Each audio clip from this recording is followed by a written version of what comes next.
Hindi film का गाना था, बच्चों इंसाफ की डगर पे बच्चों दिखाओ चल के, ये देश है तुम्हारा नेता तुम ही हो कल के। बच्चों की शुरुआत शिक्षा से होती है। शिक्षा में ही वह ताकत है कि वो उनको दिशा दिखा सकती है। शिक्षा ही बच्चों में विचारों के जन्म देती है और वो विचार कैसे होंगे, देश का भविष्य कैसा होगा, वो उन पर निर्भर है कि वो शिक्षा में पढ़ाई के दौरान अपनी कल्पना क्षमता को कैसे बनाकर रख सकते हैं। बहुत सारे सवाल हैं शिक्षा को लेकर। शिक्षा के बारे में बात करनी है, एजुकेशन सिस्टम के बारे में बात करनी है। एजुकेशन क्या बच्चों को वो दे रहा है जो जिसकी हमें उम्मीद है उनके पास। इन सारे मसलों पे बात करने के लिए हमारे साथ डॉक्टर आर के साहू है। कांकरिया ज़ू मुझे लगता है शायद ही किसी ने नहीं देखा होगा। जो अगर अहमदाबाद में आप आए हो तो आपने वो देखा ही होगा। उसके डायरेक्टर रहे हैं लंबे वक्त तक और अभी एडवाइज़र है ज़ू के। आपका बहुत स्वागत है सर।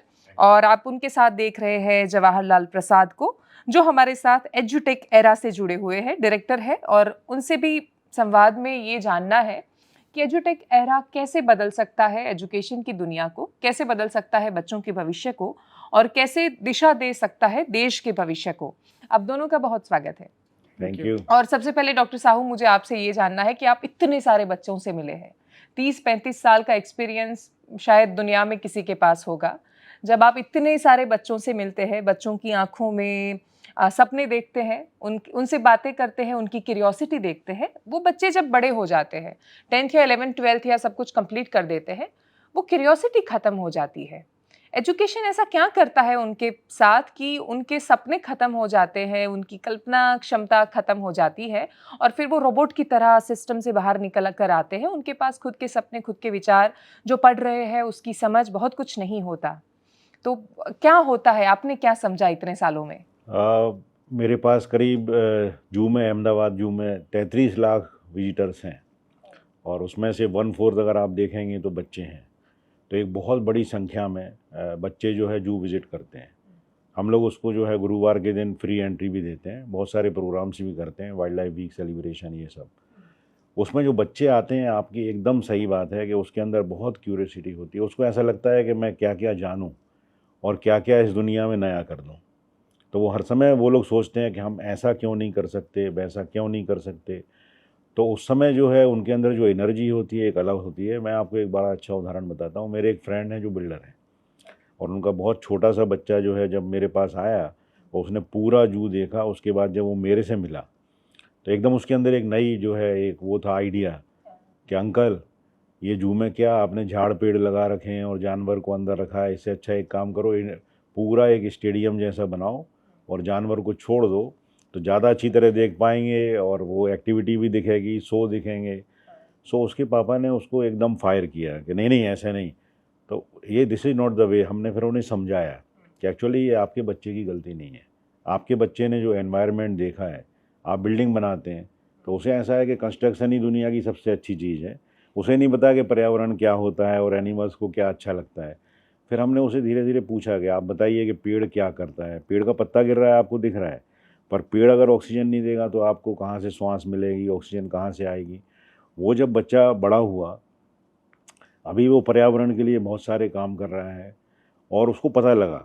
अगर हम उसे बचपन में कंसेप्ट क्लियर नहीं करते, अगर जैसे उसको डांट के चुप कर देते कि नहीं नहीं ये गलत है, तुम्हें ऐसा नहीं बोलना चाहिए, पर वो उसको जो एनवायरनमेंट मिला कंस्ट्रक्शन का, तो वो ये सोचेगा शायद कंस्ट्रक्शन ही सबसे अच्छी चीज़ है दुनिया की। इसे हम ज़रूरी है कि हम बच्चों को हर चीज़ से जोड़ें। जैसे कि हम लोगों का काम है, हम उसे पर्यावरण से जोड़ें, पर्यावरण का कंसेप्ट दें। और वो जो अभी एजुटेक राजू कर रहा है, मैंने इन लोगों का पूरा सॉफ्टवेयर देखा। कल काफ़ी जवाहर भाई से मेरा करीब 3 घंटे हमने डिस्कस किया। सो गवर्नमेंट ऑफिसर्स की एक विशेषता होती है कि वो लोग किसी चीज़ को बहुत जल्दी गिव अप नहीं करते हैं। कोई भी उनसे आर्गूमेंट करता है कि मेरा ये प्रोडक्ट है, ऐसा है, वैसा है, हम ये कर रहे हैं। तो मैंने इनसे एक बहुत अच्छा सवाल पूछा कि आपका अगर इतना बढ़िया प्रोग्राम है, आप बोल रहे हैं कि वो 3D दिखा रहा है, हर चीज़ का जवाब दे रहा है, इनका गुरुजी है उसमें एक सिस्टम जिससे आप पूछिए वो जवाब देता है। तो मैंने उससे एक चीज़ पूछा, आप बताइए कि जैसे हार्ट है वो हमारी पूरी बॉडी में आर्टरीज के थ्रू ब्लड भेज रहा है, ऑक्सीजनेटेड ब्लड जा रहा है, फिर वो वापस वेंस के थ्रू हार्ट में दोबारा आ रहा है प्यूरिफिकेशन के लिए, लंग्स में जाएगा। तो जब वो आ रहा है वेंस के थ्रू, तो जब आप खड़े हुए हैं तो आर्टरीज से ब्लड नीचे पहुंचाने में बहुत प्रॉब्लम नहीं है, क्योंकि हार्ट से नीचे का पोर्शन ज़्यादा है, ऊपर का कम है। तो ग्रेविटेशनल फोर्स से वो नीचे जाएगा, पर जब वो नीचे से ऊपर आएगा तो वो कैसे आ रहा है। और जो कि आर्टरीज वेंस जो लगी हुई हैं, तो जैसे अगर वो पंप करके फेंक भी रहा है प्रेशर से, तो जैसे अगर वो सपोज 10 इंच गया और फिर प्रेशर से ग्रेविटेशनल फोर्स से फिर वापस क्यों नहीं जा रहा है। हाँ, ट्रू। तो जब हमने इन्हें ये बताया है कि आप बच्चा कोई आपसे पूछ लेगा कि ब्लड जा तो रहा है पर वो नीचे से ऊपर कैसे आ रहा है, नीचे तो कोई पंप नहीं लगा है या हार्ट में कोई सक्शन पंप भी नहीं लगा है, तो आपका इसमें देख के बताइए। तो उनने इमीडिएट गुरुजी से पूछा और गुरुजी ने फटाक से जवाब दे दिया कि इसके अंदर वाल्व लगे हुए हैं जो वन साइडेड होते हैं, जिसे बटरफ्लाई वाल्व बोलते हैं इंजीनियरिंग टेक्नोलॉजी में, कि ऊपर तरफ जा सकता है, नीचे उतर के नहीं आ सकता। तो कल इनके गुरुजी जो है उसमें पास हो गए, गुरुजी ने गुरुजी की परीक्षा ले ली। तो ये मतलब ये चीज़ ये बताती है कि कितना जो है माइन्यूटली ये एजुटेक एरा उसमें काम कर रहा है, देख रहा है कि एक एक चीज़, बहुत ही साइंटिफिक चीज़ मैंने पूछी थी जिसका मिलना, हाँ, क्योंकि अगर इनने कोई भी जो सॉफ्टवेयर बनाए हैं उसमें अगर डीप में नहीं बनाए हैं तो वो रिप्लाई नहीं कर सकता, पाएंगे, पर उसने कर दिया। मुझे बहुत अच्छा लगा कि इतना अच्छा सिस्टम जब एजुटेक एरा बना रहा है, बच्चे का कंसेप्ट किसी भी लेवल पे, अगर कोई भी बच्चे का, सबके आईक्यू लेवल अलग अलग है, वो कहाँ कौन सा प्रश्न पूछेगा नहीं पता है, पर जो मैंने पूछा था वो बहुत स्पेशल क्वेश्चन था और उसका रिप्लाई जब उसने दिया तो हमें बहुत अच्छा लगा। इसलिए हमने जवाहर भाई से बोला कॉन्ग्रेचुलेशन, विजय भाई शाह जो उसके मालिक हैं उनसे भी बोला भाई आपका सिस्टम पास हो गया।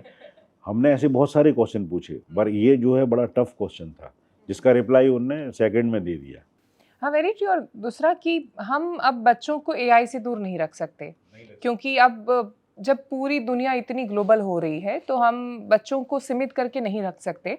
समस्या क्या आ रही है, और जवाहरलाल जी मुझे ये भी समझना है कि जैसे जो भी हमारे पास दुनिया में जितनी भी एग्जिस्टिंग प्रॉब्लम है वो इसलिए है क्योंकि हम उन चीज़ों को नहीं समझ पाए। अब मैं मेरी बॉडी को ही नहीं समझूंगी, मैं रट्टा मार के पढ़ लूंगी कि हार्ट यहाँ पर है, ऐसे ऐसे काम करता है, ब्रेन ये काम करता है, पर अगर मैं उसको समझूंगी नहीं तो मैं उसका अच्छे से इस्तेमाल नहीं कर पाऊंगी। तो आप अगर मैं डिसीज से भी कनेक्ट करूँ तो लोग इतने ज़्यादा बीमार इसलिए है क्योंकि वो अपने ऑर्गन को ही नहीं समझते। उनको नहीं पता कि उनकी ऑर्गन की ज़रूरत है क्या है, उनको नहीं पता ब्रेन की ज़रूरत क्या है, और वो ज़रूरत इसलिए नहीं समझे हम सब क्योंकि हमने रट्टा मार लिया था। अब रट्टा मार पढ़ाई का कंसेप्ट चला गया।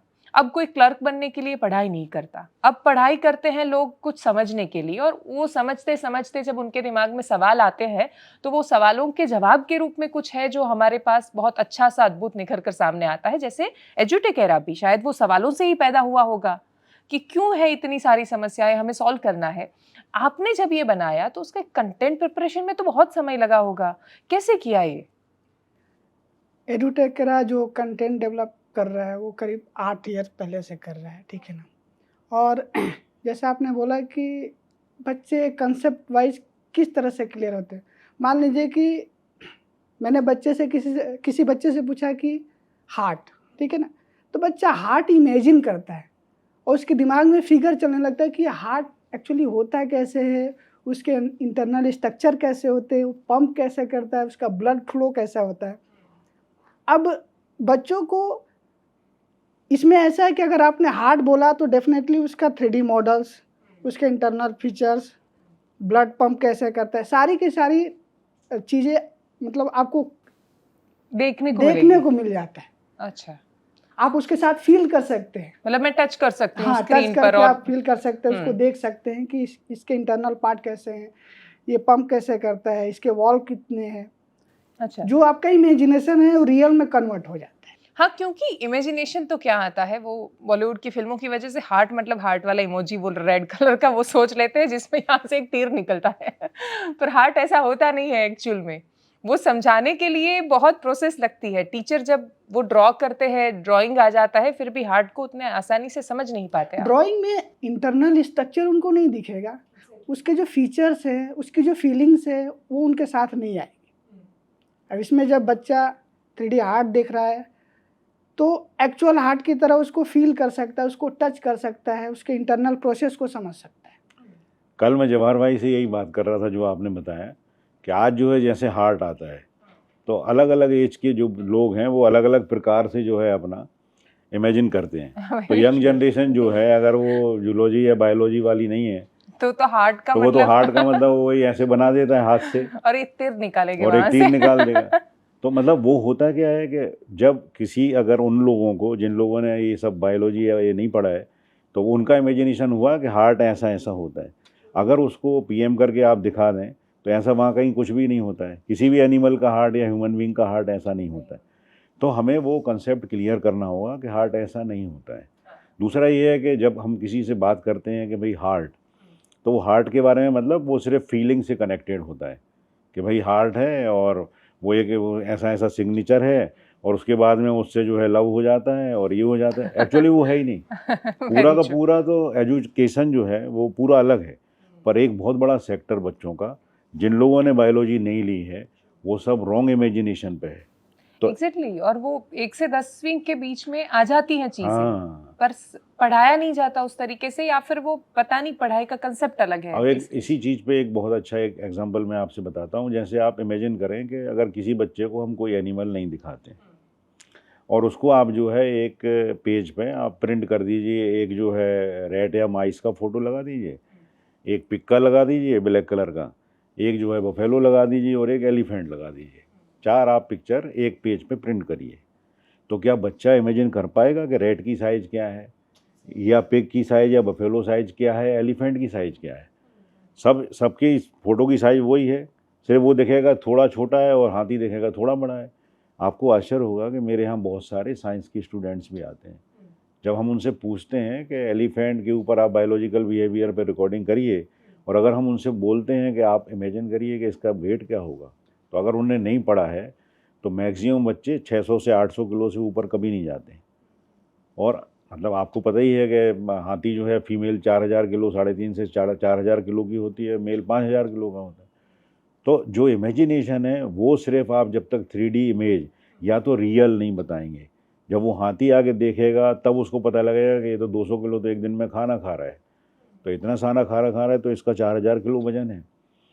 वो अगर आप फ़ोटो में प्रिंट लगा देंगे, जो आज तक सिस्टम में चला, एजुकेशन सिस्टम की एक अपनी लिमिटेशन थी, क्योंकि आप ब्लैक बोर्ड पे पढ़ा रहे थे या आप बुक्स से पढ़ा रहे थे या ब्लैक एंड वाइट पढ़ा रहे थे, कलर्ड नहीं थे हमारे पास, या कलर्ड भी था तो 3D इफेक्टिव नहीं था। अब इनका जो पूरा का पूरा जो हमने सिस्टम देखा है एजुटेक एरा का, जैसे अगर हार्ट रखा या किडनी रखी या कोई भी ऑर्गन बॉडी का, लिवर है, तो वो उसको आप जो है पूरा रोटेट करिए, चारों तरफ देखिए कैसा है, आप उसके क्रॉस सेक्शन पे जाइए, आप उसका जो है हर चीज़ आप जो मतलब आप हो सकता है कि आप रियल में भी इतनी अच्छी तरह ऑब्जर्व नहीं कर पाएँ, पर इनके जो मॉडल्स हैं मैंने पूरे चेक किए, काफ़ी मैं डीप में गया, आप उसको एक एक चीज़ को देख सकते हैं। जैसे अगर ट्राई कस्पिड वाल्व है, वाई कस्पिड वाल्व्स हैं, वेंट्रिकल्स क्या हैं, ऑरिकल्स क्या है, हर चीज़ में तो वो हम पार्टीशंस क्या हैं। आजकल एक बड़ा कॉमन है कि जो ह्यूमन बेबी होता है और फिर डॉक्टर्स बोल देते हैं इसके हार्ट में जो है एक होल है, तो दिस इज़ बड़ी कॉम्प्लिकेशंस है, ऐसा होगा, ब्लू बेबी हो जाएगा, फलाना हो जाएगा। एक्चुअली बच्चा जब होता है तो कई बार वो हार्ट के बीच का जो है वो वाल्व खुला रह जाता है, इसलिए ब्लड मिक्स हो जाता है, धीरे धीरे वो हील कर जाता है। तो वो सब चीज़ें हमें बताने की ज़रूरत है, और हर बच्चे का कंसेप्ट एक बार क्लियर हो वो लाइफ लॉन्ग नहीं भूलता है। एग्जैक्टली। हम लोग यही कर रहे हैं एग्जैक्टली कि हमारे पास अगर कोई आता है तो हम उसे हाफ एन आवर बच्चों की एक क्लास लेते हैं, या फिर हम कॉलेज या यूनिवर्सिटी में लेक्चर्स देते हैं, और वो जो हम उसे समझाते हैं एकदम लाइटली और एकदम फुल कंसेप्ट क्लियर, काफ़ी डीप में जाते हैं। अगर 20 साल पहले मुझे कोई बच्चा मिला था और अगर वो अभी मिलेगा तो वो एग्जैक्टली इमीडिएट वो मुझे बाय नेम बुलाएगा, क्योंकि जो मैंने लेक्चर दिया था वो कभी नहीं भूलेगा। Very true. मैंने तो स्वामीनारायण संप्रदाय में जो है BAPS में मेरा लेक्चर रखा था, 300 साधु थे। साधु तो हाईली क्वालिफाइड और एजुकेटेड हैं, पर वो अभी वर्ल्ड में कहीं भी मिलते हैं तो पहचानते हैं हम कि लोग तो आप भूल नहीं जाते से। हैं, हाँ। पर वो आवाज़ मारते हैं कि साहू साहब वो उस दिन आपने जो लेक्चर दिया आज भी हमें याद कौन है। से सब्जेक्ट पर देते थे आप लेक्चर? मेरे हर समय एनवायरनमेंट एंड वाइल्ड लाइफ के होते हैं। ओके। जिस सब्जेक्ट को बहुत कम लोग टच करते हैं। हम सब लोग जो है हमारी ह्यूमन बीइंग की अपनी दुनिया है, हम लोग मटीरियलिस्टिक वर्ल्ड में जी रहे हैं जिसमें हम लोग बहुत बिजी हैं और हम लोग सोच रहे हैं बहुत अच्छा कर रहे हैं, पर हम अपने लिए काफ़ी सारा जो पर्यावरण का नुकसान कर रहे हैं उसके बारे में हम बताते हैं। और जो एनिमल्स हैं, जैसे अभी जवाहर भाई ने बोला कि कोई पूछता है कि चीता और लेपर्ड में क्या अंतर है, तो आपको आश्चर्य होगा अहमदाबाद जू में हाँ। मैं जब 1990 में आया था तो हमारा जू खुद ही लोगों को मिसगाइड कर रहा था। वहाँ पे जो है जो लेपर्ड इनकोजर्स थे गुजराती में जैसे दीपड़ा बोलते हैं, दीपड़ो, हाँ। वहाँ लिखा हुआ था कि मणिनगर थी पकड़ाएलो चीतो। ओ, अब जब जो फाइनल अथॉरिटी है वो जू है, वही जो है बच्चों को टीचिंग कर रहा है कि ये चीता है। तो हमने बोर्ड निकलवाए, फिर बताया कि चीता और लेपर्ड में क्या। मेरे बड़े बड़े लेक्चर्स में बड़े बड़े जो हाईली एजुकेटेड लोग हैं, अगर हम उनसे पूछते हैं कि आपने चीता देखा, तो बोलते हैं हाँ, कहाँ देखा, आपके जू में, क्योंकि हमने ही बोर्ड पे लिखा था ना। तो हम लोग फिर उन्हें समझाते हैं कि देखिए चीता जो है लॉन्ग एंड थिन उसकी बॉडी होती है, लॉन्ग लेग्स होती है, एक टीयरिंग लाइन होती है, ट्रायंगुलर फेस है ना, और लेपर्ड का कॉम्पैक्ट बॉडी है, उसमें ये लाइन नहीं होती है। तो वो सब जो बेसिक चीज़ें हैं वो हमारा एजुकेशन सिस्टम क्यों नहीं पढ़ा रहा है? क्या सिर्फ हम लोगों को बच्चों को कोर्स करिकुलम तक ही रखना है सीमित? अगर उसे वर्ल्ड में फिट करना है तो हमें उसके हर सब्जेक्ट को थोड़ा थोड़ा टच करना पड़ेगा, जिससे बेसिक इंट्रोडक्टरी वो रहे। सपोज अगर आप किसी एडमिनिस्ट्रेटिव सर्विसेज में जाते हैं, सपोज IAS बच्चा बन गया, अब वो एक सब्जेक्ट का है, उसने दूसरे 2 सब्जेक्ट को कभी टच नहीं किया, और जो 2 सब्जेक्ट को टच नहीं किया उसमें जब वो जाएगा तो उसे बहुत सारी प्रॉब्लम होगी। इसलिए ज़रूरी है कि हम हर सब्जेक्ट का इंट्रोडक्टरी फेस किसी भी तरह से, या तो एजुकेशन सिस्टम हमारा चेंज करें, या फिर जो है हम ऐसी संस्थाओं का उपयोग करें जैसे कि एजुटेक एरा बना है। ये लोग जो मेहनत कर रहे हैं 10-10 साल से, 8-8 साल से, इतना डीप में इनकी पूरी टीम जो है लगी हुई है, तो उसके थ्रू अगर मदर फादर, मेरे पास बहुत सारे मदर फादर्स के बहुत ज़्यादा सीनियर ऑफिसर्स के फ़ोन आते हैं, और वो बोलते हैं कि रात में सर वो बच्चे को बटरफ्लाई का जो है टॉपिक दे दिया, कल उसको जो है सबमिट करना है, आप लिखवा दो, मैं लिखता हूँ। तो आधा घंटे हमें लेक्चर देना है, किसी एनिमल के बिहेवियर पे लिखना है, या इसमें क्या अंतर है, कंपैरेटिव स्टडी। तो मैं नाइट में फिर आधा घंटे 1 घंटे बैठता हूँ, फिर लिखवाता हूँ। अच्छा। फिर वो मदर फादर लिखते हैं, बच्चे को दे देते हैं, देखिए कहाँ क्या प्रॉब्लम हुई। Exactly. मदर फादर को नहीं पता था, मदर फादर ने एक्सपर्ट्स को फ़ोन किया, उनने मुझे इसलिए सुना क्योंकि उन्हें लिखना है, उनने भी हो सकता है ग्रास्प नहीं किया हो। हाँ हाँ, नहीं ही किया होगा, क्योंकि उनका फोकस है बच्चे को देना है बस, और बच्चे को दे दिया तो हाँ। मदर फादर ने हो सकता है 25% ग्रास्प किया हो, बच्चे ने हो सकता है 5% या 2% किया हो, और वो नेक्स्ट डे जाके अपना प्रोजेक्ट सबमिट कर देगा, अवार्ड मिल जाएगा, बच्चा उसका एक्सपर्ट हो गया, जबकि उसके बारे में उसे नहीं आता है। हम बच्चों से एक क्वेश्चन पूछते हैं, बटरफ्लाई एक दिन में इतना सारा उड़ती है, ठीक है, आपको जब कार चलानी है या आपको स्कूटर चलानी है या प्लेन चलाना है तो उसमें फ्यूल लगता है। तो आपने बटरफ्लाइज को कभी देखा है पेट्रोल पंप पे? वो 10 किलोमीटर उड़ेगी तो चलो पेट्रोल भरवा लें, उसे कहाँ से मिल रहा है? हाँ। तो हमें ये बताना पड़ेगा कि उसका जो है फ्यूल क्या है। तो वो पोलेंस और उसका जो है जूस और वो सब अपना बनाता है। तो वो सब चीज़ें जो है अगर बेसिक हम नहीं बताएंगे तो बच्चों को नहीं पता लगेगा। जैसे होता है बच्चों से पूछ ले दूध कहाँ से आता है, तो डेयरी से आता है। They are not aware of the cow और ये वो सब। हाँ, उनके लिए तो काऊ अमूल है। हाँ, अमूल ही है उनके लिए, अब उनको और उसको कुछ नहीं काऊ, देखा। हाँ, भविष्य में ऐसे ही होने वाला है कि उसको सही में। कहावत है हमारी, चने के झाड़ पे चढ़ाना।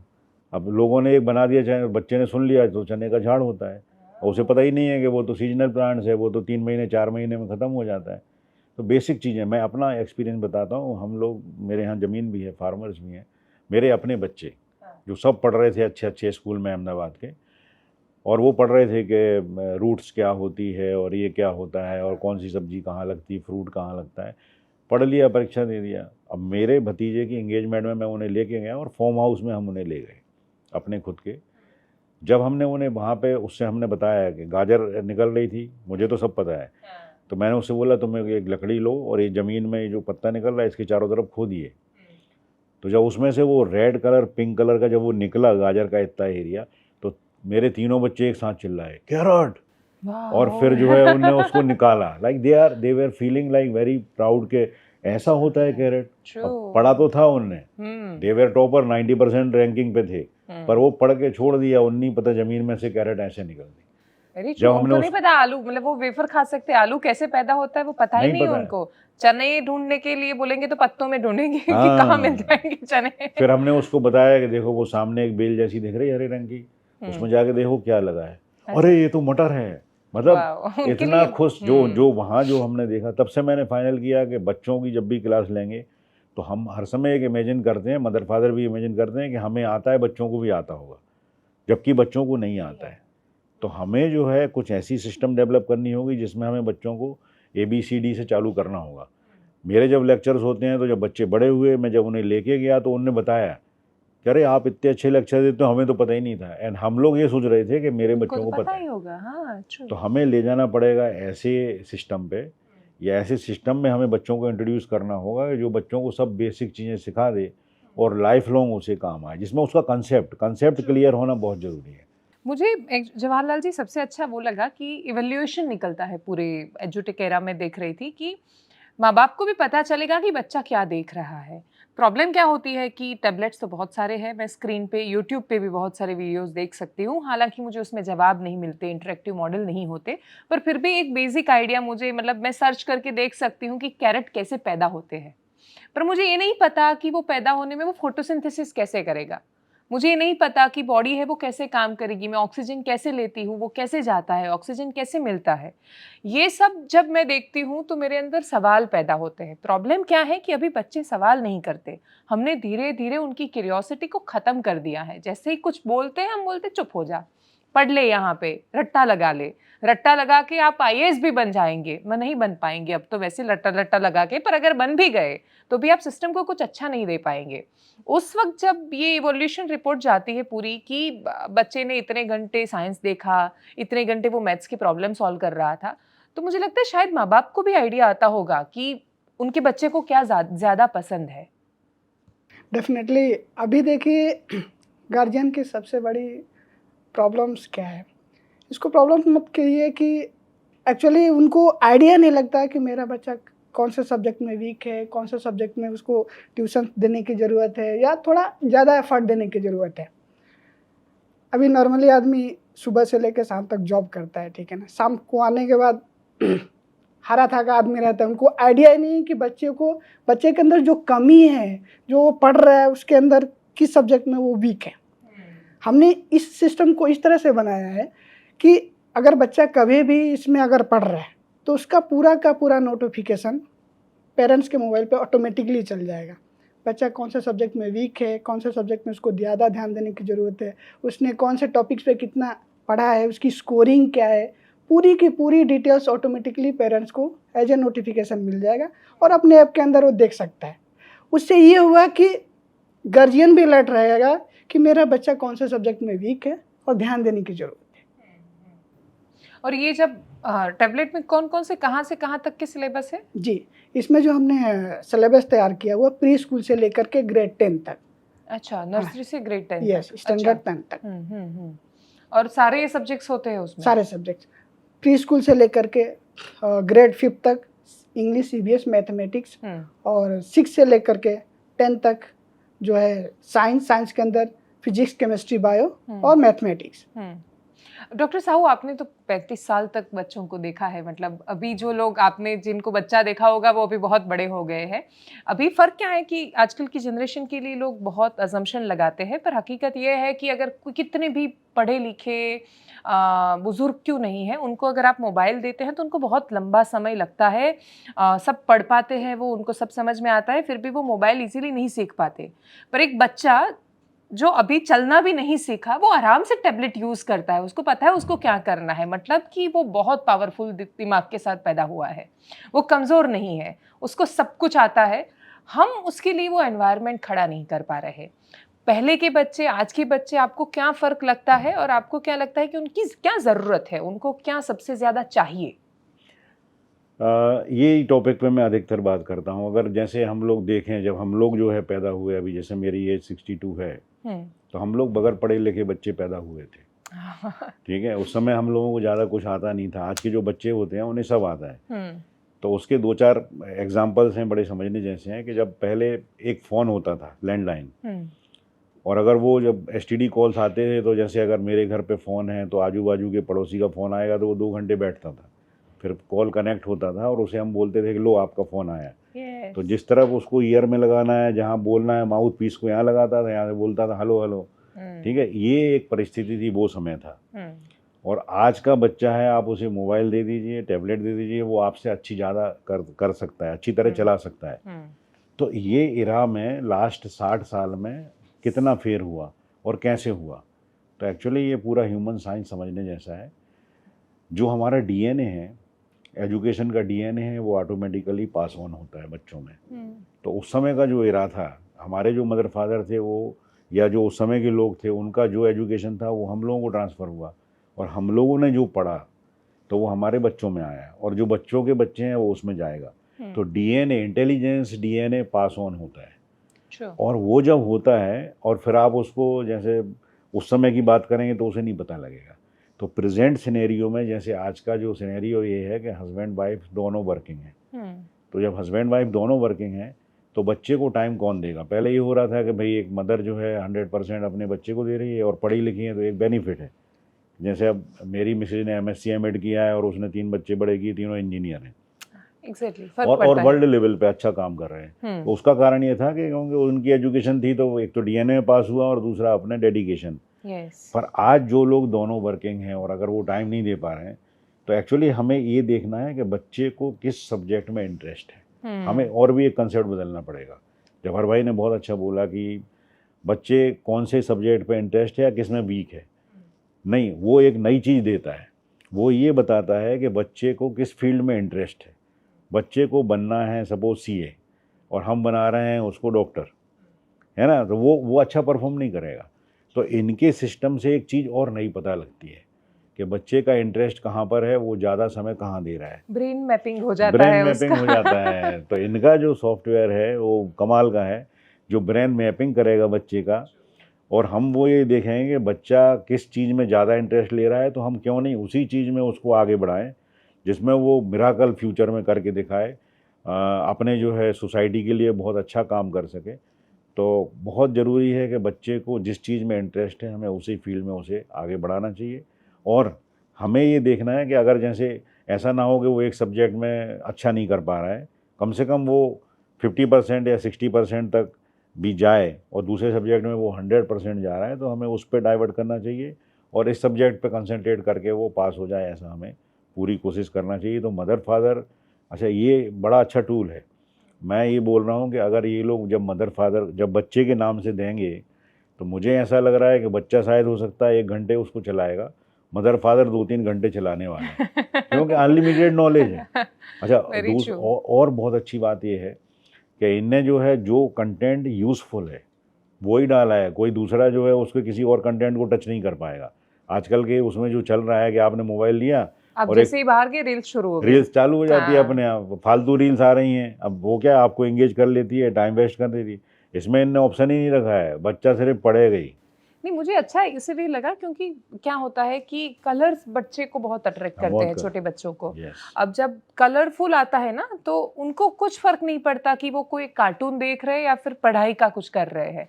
तो जैसे ही क्लिक करके जाते हैं, उनको चेंज चाहिए। अब क्या है कि 3 सेकंड में लोग इंस्टा की रील स्क्रॉल कर लेते हैं, तो वो पढ़ाई के लिए ऐसे रखना उनके लिए दिक्कत होती है, छोटे बच्चों के लिए। बिल्कुल। तो ये बहुत ज़रूरी है। आखिरी सवाल है मेरा जवाहरलाल जी आपसे कि आपने जब ये इंटरेक्टिव बनाया, आपने कुछ एक लोगों के साथ बात भी की होगी, बच्चों को भी देखा होगा वो टैबलेट कैसे यूज़ करते हैं। आपको क्या लगा इसकी वजह से क्या बदलाव आ सकता है अभी जो एक रूटीन सेट हो गया है एजुकेशन का उसमें? सबसे बड़ी बात है कि देखिए, अगर ये क्या कहते हैं, ये सॉफ्टवेयर जनरली बच्चे पढ़ रहे हैं, ठीक है ना कहीं वीडियो के फॉर्मेट में, इंटरेक्टिव के वीडियो के फॉर्मेट में, कहीं ना कहीं अपने पेरेंट्स के मोबाइल पे पढ़ रहे हैं। उनकी सबसे बड़ी प्रॉब्लम्स क्या होती है कि पर्टिकुलर एट ए टाइम किसी टॉपिक पे पढ़ रहे हैं, कोई नोटिफिकेशन आया तो ऑटोमेटिकली वो डाइवर्ट हो जाते हैं किसी अनदर चीज़ पे, जो सबसे बड़ी प्रॉब्लम्स है। हमने क्या किया है इस टैबलेट के अंदर कि कोई सोशल मीडिया नहीं डाला है, अच्छा, कोई प्ले स्टोर नहीं है, कोई ब्राउज़र नहीं है। बच्चे का डिस्ट्रैक्शन किसी भी तरह से डाइवर्ट ना हो, उसके लिए पूरा हमें इसमें ध्यान रखना। आज की सबसे बड़ी, जनरली मैं बहुत सारे गार्जियन से फीडबैक लिया, तो सारे पॉइंट तो अलग हैं, ठीक है, जो यूनिक है, साथ साथ में ये जो यूनिक चीज़ है ना, वो गार्जियन को बहुत ज़्यादा अच्छी लगी कि अभी की प्रॉब्लम ये है कि बच्चे सबसे ज़्यादा सोशल मीडिया में, अनदर चीज़ों में डाइवर्ट हो जाते हैं एजुकेशन के टाइम। तो ये जो अपना पॉइंट है वो एज ए गार्जियन बहुत वैलिड है, वेरी ट्रू। दूसरा, आर्टिफिशियल इंटेलिजेंस का इन लोगों ने जो यूज़ किया है, उसमें मतलब जो है बच्चों को उस सेक्टर में भी ये लोग डाल रहे हैं कि जो बच्चों को इसको इंटरेस्टिंग बनाए, बच्चे इसको पूरा इमेजिनेशन कर सकें, बच्चे का एक पूरा कंसेप्ट क्लियर हो, और अगर उसे कुछ लगता है कि हमें कुछ पूछना है तो इनमें आस्क गुरुजी करके जो इनने डाला है मुझे उसमें वो अच्छा बच्चा लगा। फट से पूछ लेगा। तो जो होता क्या था कि पहले का एक एजुकेशन सिस्टम था जिसमें हम पढ़ रहे हैं या कुछ भी कर रहे हैं तो बोरिंग था, कलरफुल नहीं था, हाँ। इंटरेस्टिंग नहीं था। ये था मजबूरी में एक पढ़ना पड़ेगा, नहीं तो नंबर नहीं आएंगे, मदर फादर को बुरा लगेगा, टीचर को ही डांट पड़ेगी। अब वो समय गया। इन लोगों का सिस्टम इतना सारा इंटरेस्ट डेवलप करेगा कि मदर फादर को मना करना पड़ेगा कि भैया तुम दूसरे नेक्स्ट सेमेस्टर का अभी से मत पढ़ो। तो अच्छा इन लोगों ने रखा है कि 10th का बच्चा 10th ही पढ़ पाएगा और 11th का 11th ही पढ़ पाएगा या 9th का 9th। सो बड़ा इंटरेस्टिंग अच्छा, है। लॉक किया हुआ हाँ, है? लॉक किया हुआ है। ओह, ये बहुत जरूरी है। अब अगर क्योंकि पेरेंट्स पढ़ने लगेंगे बहुत पेरेंट्स ज्यादा। तो जैसे अगर वो 2nd स्टैंडर्ड में पढ़ रहा है तो वो 2nd तक पढ़ेगा, 3rd का नहीं पढ़ेगा। जब उसका एग्ज़ाम हो जाएगा, रिजल्ट आ जाएगा, पर ये लोग फिर उसके बाद उसका लॉक खोलेंगे तो वो 3rd स्टैंडर्ड का पढ़ेगा। दूसरे जब बच्चे बुक्स भी नहीं ली होगी या उनका सिलेबस चालू नहीं हुआ होगा तब इनकी टैबलेट वाला बच्चा जो है वो सब कुछ सीख चुका होगा, तो क्लास में जाके जो है परफॉर्मेंस उसका एकदम अलग होगा। और वो पढ़ाई लिखाई के अलावा खेल में भी टाइम दे पाएगा, क्योंकि उसने अगर एडवांस में कुछ, तो उसका वो जो प्रेशर बर्डन जो होता है, छोटे बच्चों के पेरेंट्स इतना बर्डन लेते हैं, बहुत मेरे बच्चे को ग्राइम नहीं आई, अरे नहीं आई, इट्स ओके, टाइम दीजिए, वो नहीं दे पाते। Very true. Thank you so much both of you for joining us. और मैं कंक्लूड इस बात से करना चाहूँगी, क्योंकि हम देखते हैं जब आसपास के बच्चों को चिंता इसलिए होती है क्योंकि उनके डोपामाइन रिलीज के लिए उनको गेम्स खेलनी पड़ती है बहुत ज़्यादा। हम ऐसा बताते हैं कि हम ऐसा एनवायरनमेंट नहीं दे पाए बच्चों को, और हमने बच्चों को दिया था यूट्यूब इसलिए क्योंकि वो अपने प्रॉब्लम्स एजुकेशन के रिलेटेड सॉल्व कर पाए। हमने देखा कि वो कुछ ऐसा देख रहे हैं जो उनको इस उम्र में नहीं देखना चाहिए था। जब सजेशन आता है वीडियो का, बड़े लोग भी कंट्रोल नहीं कर पाते वो वीडियो क्लिक करने से, तो हम बच्चों से कैसे उम्मीद रख सकते हैं कि वो कुछ और नहीं देखेंगे। और इसीलिए ये जिम्मेदारी माँ बाप की होती है कि हम उनको ऐसा एनवायरनमेंट दे जहाँ उनको पढ़ने में मज़ा आए, पढ़ाई बोझ न लगे। और जब ऐसा एनवायरनमेंट हम दे पाएंगे तो मुझे लगता है कि एक बच्चे के निर्माण से ही हम देश का निर्माण कर सकते हैं, उसी दिशा में जाने की कोशिश कर सकते हैं। तो बदला हुआ समय है, बदलते हुए समय में एक कोशिश करके देखते हैं बच्चों को और बच्चों के लिए एजुकेशन का एनवायरनमेंट बदलने की। Thank you.